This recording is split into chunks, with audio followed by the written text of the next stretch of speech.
তাপপ্রবাহের খবর জানতে এখন যাচ্ছি রাজধানীর আবহাওয়া অফিসে। সেখানে আছেন আমাদের স্টাফ করেসপন্ডেন্ট শফি মাহমুদ সাগর। সাগর, তীব্র গরম নিয়ে আবহাওয়া অফিস তাদের পূর্বাভাসে কি বলেছে?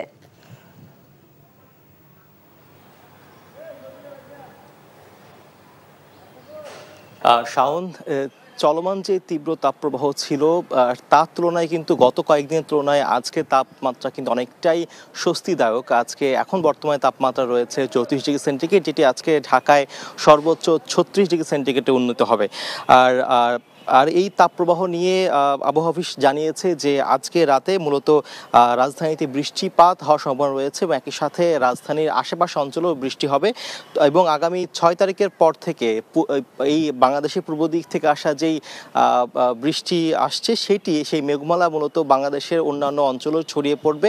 বিকাশে কম খরচে ক্যাশ আউটের লিমিট বেড়ে 50,000, প্রিয় এজেন্টও 2টা।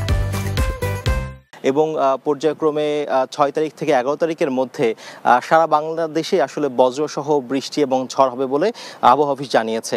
এবং তারা বলছেন যে এই বৃষ্টিপাত আসলে খুব ভারী কোনো বৃষ্টিপাত হবে না, সেটি মূলত তার আনুমানিক আধা ঘন্টা থেকে 2 ঘন্টা পর্যন্ত আসলে কোথাও কোথাও বৃষ্টিপাত হতে পারে এবং সেখানে আসলে বৃষ্টির সাথে সাথে অনেক এবং প্রচণ্ড বজ্র সেখানে আসলে হবে বলে তারা জানিয়েছেন। এবং এই জন্য যারা আসলে সেই মুহূর্তে রাস্তাঘাটে চলাচল করবেন কিংবা কৃষিকাজ করবেন তাদের জন্য আসলে আবহাওয়া অফিস থেকে সতর্কবার্তা দেওয়া হয়েছে, যাতে করে ঝড় বৃষ্টির আশঙ্কা থাকলে বা সেই দিনে আবহাওয়া যেই খবর সেটি দেখেই তারা যেন রাস্তায় নামেন বা কৃষিকাজে যান, কারণ আগামী কয়েকদিন বেশ ভয়ানক বজ্রসহ ঝড় হবে বলে আবহাওয়া অফিস জানিয়েছে। এবং এর মধ্য দিয়ে মূলত এই চলমান যে তীব্র তাপপ্রবাহ রয়েছে সেটির মাত্রা কিছুটা কমবে, কিন্তু এই বৃষ্টির পরে আবারও বাকি যে মাস অর্থাৎ 15 তারিখ থেকে 30 তারিখ পর্যন্ত তাপপ্রবাহ আবারও বৃদ্ধি পেতে পারে বলে আবহাওয়া অফিস জানিয়েছে।